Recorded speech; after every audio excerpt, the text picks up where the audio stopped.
Okay, you guys. I'm trying to solve a problem here. Molly is mostly deaf, but she's got a real sensitivity to noises like the espresso maker and the blow dryer. Oh, I'm trying to make the problem go away by putting cotton balls in her ears when I blow dry her. And I was just raving about the idea a second ago until she shook her head and both cotton balls came out.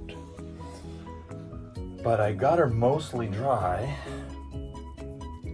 so I figure somebody may have the same problem. So I'm trying to make a video to show what we're doing. I am so pleasantly surprised because I looked all over for a quiet blow dryer and couldn't find one that I felt good about.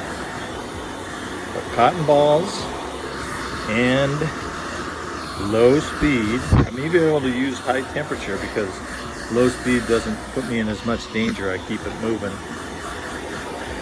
But she's about 3/4 dry and no problems. And the problem she has, she just starts screaming. There's a real sensitivity in her ears and she screams for about a good minute if something bothers her ears. Oh, there go the cotton balls. So I'm taking this off. So consider that if you've got a dog with sensitive ears.